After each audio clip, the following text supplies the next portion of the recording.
সব জল্পনা কল্পনার অবসান ঘটিয়ে অবশেষে পে স্কেলের ঘোষণা এলো। পে স্কেল বাস্তবায়ন হচ্ছে এবং সেটি জুলাই 2026 থেকে। সেখানে খুব বড়সড় একটা বরাদ্দ রাখা হচ্ছে। আমরা যতটুকু নিউজ পাচ্ছিলাম, যতটুকু তথ্য পেয়েছি, যতটুকু ধারণা করেছি, তার চেয়েও বেশি বরাদ্দ রাখা হচ্ছে। কত টাকা বরাদ্দ রাখা হচ্ছে এবং পে স্কেল জুলাই থেকে কিভাবে বাস্তবায়ন হবে, কারা কারা সুবিধাভোগী হবে, বিস্তারিত আজকের ভিডিওতে আলোচনা করব। আপনারা জানেন পে স্কেল নিয়ে আমরা দীর্ঘদিন ধরে লড়াই করে যাচ্ছি, আপনাদের মাঝে তথ্য সংগ্রহ করে আপনাদের মাঝে সেটি প্রকাশ করে গিয়েছি। আপনারা অনেকেই আমাদের সেই তথ্য নিয়ে বিব্রতকর বিভিন্ন মন্তব্য করেছেন।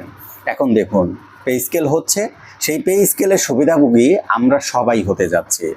পে স্কেলে যেমন সরকারি চাকরিজীবীরা সুবিধাভোগী হবে, তেমনি সুবিধাভোগী হবে এমপিওভুক্ত এবং যারা অবসরে আছেন সবাই। পে স্কেলটা শুধু আমার জন্য নয়, পে স্কেলটা শুধু আপনার জন্য নয়, সবার জন্য পে স্কেলটা কার্যকর হচ্ছে। এখন প্রশ্ন জাগতে পারে, জুলাই থেকে কোন প্রসিডিওরের মাধ্যমে পে স্কেলটা কার্যকর হবে? আমি সেই আলোচনাতেই যাচ্ছি। জুলাই থেকে পে স্কেল কার্যকর হবে এবং সেটি ধাপে ধাপে। জুন মাসেই পে স্কেলের গেজেট হওয়ার সম্ভাবনা রয়েছে এবং সেই দিকে অর্থ মন্ত্রণালয় তাদের কাজ এগিয়েও গিয়েছে। আমরা এতদিন খবর পেয়েছিলাম 35 থেকে 37,000 কোটি টাকা পে স্কেল বেতন ভাতার জন্য বরাদ্দ রাখা হবে। শেষ পর্যন্ত সেটি জনসেবা খাতে 55,000 কোটি টাকা অতিরিক্ত বরাদ্দ রাখা হচ্ছে। গত বছর যেটি ছিল 84,000 কোটি টাকা এবং এখন সেটি গিয়ে বেড়ে দাঁড়িয়েছে 1,41,000 কোটি টাকা। এই যে অতিরিক্ত 55,000 কোটি টাকা বরাদ্দ রাখা হচ্ছে, এই 55,000 কোটি টাকায় কারা কারা সুবিধাভোগী হবে? পে স্কেলে কতটুকু সুযোগ সুবিধা বাড়বে? আমরা যতটুকু খবর পেয়েছি তাতে করে পে স্কেলে প্রাথমিকভাবে 50% বেসিক বৃদ্ধি পাবে এবং এখানে শুধু স্পেশাল বেনিফিট এটি সমন্বয় করা হবে, আর ইনক্রিমেন্ট সেটিও হবে। সবচেয়ে ইম্পর্টেন্ট বিষয়, ইনক্রিমেন্ট এখানে হতে পারে তেমনটাই আমরা জানতে পেরেছি এবং ইনক্রিমেন্ট হয়তোবা হবে। এখানে কারা কারা সুবিধাভোগী হবে আপনারা জানেন। পে স্কেল হলে বর্তমানে যারা কর্মরত আছে তারা তো সুবিধাভোগী হবেনই, এর সাথে সাথে যারা অবসরপ্রাপ্ত আছেন তারাও এখানে সুবিধাভোগী হবেন। এছাড়াও যারা এমপিওভুক্ত শিক্ষক আছেন, এই সংখ্যাটাও কিন্তু কম নয়। তারাও কিন্তু দীর্ঘদিন ধরে আমার চ্যানেল ফলো করেছেন, এই সংক্রান্ত তথ্য জানতে চেয়েছেন, তারাও কিন্তু এখানে সুবিধাভোগী হবে। সুতরাং এই যে জনসেবা খাতে 1,41,000 কোটি টাকা বরাদ্দ রাখা হচ্ছে, এখানে সরকারি চাকরিজীবীদের সাথে সাথে স্বায়ত্তশাসিত এমপিওভুক্ত এবং অবসরপ্রাপ্ত যারা আছেন পেনশনার, তারাও এখানে সুবিধাভোগী হবেন। পে স্কেলটা হচ্ছে এটি বড় ব্যাপার। আর যদি পে স্কেল এই জুলাই থেকে না হতো তাহলে আমাদের হয়তো বা খুব বেশি কিছু করার থাকতো না। আমি শুরু থেকেই বলে এসেছি সেই জানুয়ারি থেকেই, আপনারা যদি আমার চ্যানেলের নিয়মিত দর্শক হয়ে থাকেন, আমি জানুয়ারি থেকেই বলে এসেছি যে নির্বাচিত সরকার তারা জুলাই থেকে পে স্কেল বাস্তবায়ন করবে, তার আগে কোনোভাবে বাস্তবায়ন করা সম্ভব নয়। তখন থেকেই আমার চ্যানেলের কিছু হেটার তৈরি হয়েছিল যারা বিভিন্ন সময় আমার চ্যানেলে বিরূপ মন্তব্য করেছেন। দেখুন অবশেষে কিন্তু সেই কাজগুলোই ঘটতে যাচ্ছে। পে স্কেল জুলাই থেকেই বাস্তবায়ন হচ্ছে। এখন প্রশ্ন জাগতে পারে, যদি 50% বেসিক বাড়ে তাহলে পে ফিক্সেশন কিভাবে হবে? এটি কিন্তু আপনাদের অনেক বড় একটা তথ্য। আমি কাগজে কলমে লিখে আমার পরবর্তী ভিডিওতে পে ফিক্সেশন কি হবে সেটি আপনাদের সাথে তুলে ধরব। এর আগে আমি একটু মৌখিকভাবে বলে নেই।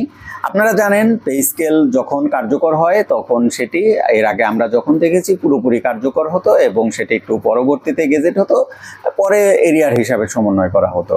যেহেতু এখন 50% পে স্কেল হচ্ছে, এই 50% পে স্কেলটা কিভাবে ফিক্সেশন করা হবে? খুবই সহজ হিসাব।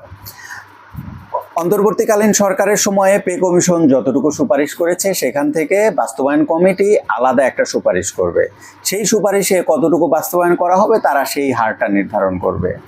যে হারটা বর্তমানে আছে বা আপনি যে স্কেলে বর্তমানে বেতন পাচ্ছেন সেই বেতন এবং যে বেসিক কার্যকর হবে সেই বেসিকের পার্থক্য প্লাস আপনার যে ইনক্রিমেন্ট হয়েছে সেই ইনক্রিমেন্টটা সেখানে যোগ দিবেন। যোগ দেওয়ার ফলে যতটুকু পার্থক্য হবে সেই পার্থক্যের 50% আপনি এক্সট্রা বেনিফিট হিসাবে পাবেন।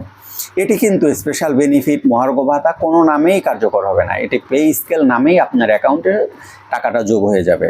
সুতরাং এর পরবর্তীতে যখন আগামী অর্থবছর শুরু হবে, অর্থাৎ 2027 সালের 1 জুলাই বা 27 সালের জুলাই মাসের যে স্যালারিটুকু পাবেন, সেখানে পুরোপুরি বেসিক কার্যকর হয়ে যাবে।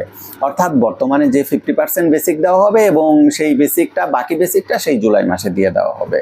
মূলত এভাবেই পে স্কেলটা কার্যকর করা হবে এবং পরবর্তীতে 2028 সালের জুলাই মাসে বাকি যে আনুষঙ্গিক ভাতাগুলো ছিল সেই ভাতাগুলো দিয়ে দেওয়া হবে। আশা করি আপনারা সবাই বুঝতে পেরেছেন।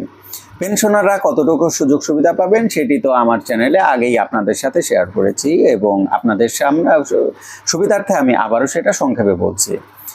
যাদের বেসিক 20,000 টাকার নিচে বা যারা নিট পেনশনের হার 20,000 টাকার নিচে, তারা শতভাগ পেনশন বৃদ্ধি পাবে এবং জুলাই থেকে তার 50% তারা প্রাপ্য হবেন।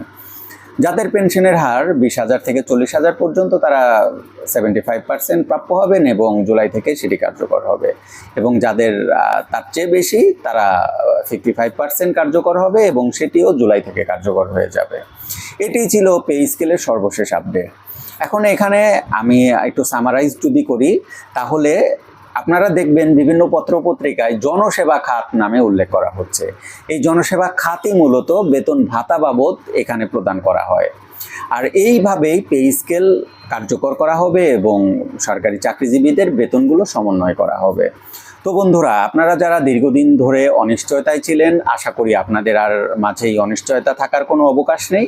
পে স্কেলটা বাস্তবায়ন হচ্ছে। আমি বরাবরই বলে এসেছি যে জুলাই থেকে বাস্তবায়ন হবে এবং গতকাল রাতে একটা মেইন স্ট্রিম নিউজ, তারা কিন্তু একটা নেগেটিভ মন্তব্য করেছিল বা নিউজ করেছিল, সেখানে বলেছিল যে জুলাই মাস থেকে পে স্কেল বাস্তবায়ন হবে কিনা এটা অনিশ্চিত এবং এক্সট্রা কোনো বরাদ্দ রাখা হচ্ছে না। এক্সট্রা বরাদ্দ রাখার অর্থই হলো পে স্কেল বাস্তবায়ন হচ্ছে না। যেহেতু তারা এই নিউজটা করেছিল, তখন এর দেখা দেখি আরও কিছু পত্রিকা, যুগান্তর, আরও কিছু পত্রিকা কপি করে নিউজটা করে দিয়েছিল। আর দৈনিক শিক্ষা থেকে শুরু করে আরও কিছু আমরা অনলাইন পোর্টাল, সেখানেও দেখেছি যে তারা মন্তব্য করেছে যে পে স্কেলের জন্য কোনো বরাদ্দ রাখা হবে না। তো আমাদের যে প্রাপ্ত তথ্য, তাতে করে কোনোভাবেই মিল ছিল না যে জুলাই থেকে পে স্কেল হবে না। সরকার তারা দীর্ঘদিন ধরে কাজ করছে, পে স্কেল দেওয়ার ব্যাপারে যথেষ্ট আন্তরিক এবং তারা পে স্কেল দিতে চাচ্ছে। হঠাৎ করে ওভারনাইট ডিসিশন চেঞ্জ হতে পারে না, তাও আবার বাজেটের একদিন আগে। আমরা অপেক্ষা করেছি, আমরা জানার চেষ্টা করেছি যে আসলেই কি পে স্কেল হবে না, আসলেই কি সিদ্ধান্ত পরিবর্তন হয়েছে। সিদ্ধান্ত পরিবর্তন হয়নি। সরকার শুরু থেকেই পে স্কেল দেওয়ার ব্যাপারে আন্তরিক ছিল এবং তারা অবশেষে পে স্কেলটা বাস্তবায়ন করছে। আমি আরও একটা কথা বলে রাখি, আমরা সরকারি চাকরিজীবী যারা আছি তাদের কিন্তু নির্দিষ্ট দল বা সরকার নেই। যখন যে দল ক্ষমতায় থাকবে আমরা তারই কর্মচারী, আমরা রাষ্ট্রের কর্মচারী।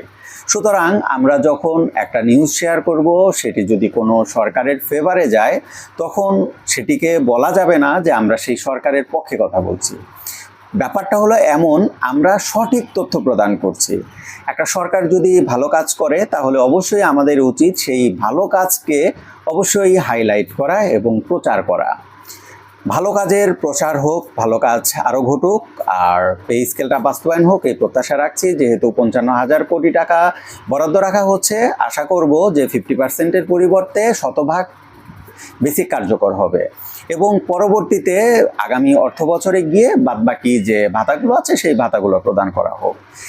এটি আমাদের প্রত্যাশা থাকবে সরকারের কাছে, আর সরকার যেটাই করবে আমরা সেই দিকে আস্থা রাখবো। এতটুকু প্রত্যাশা রেখে আমি আমার আজকের ভিডিও শেষ করছি। আসসালামু আলাইকুম।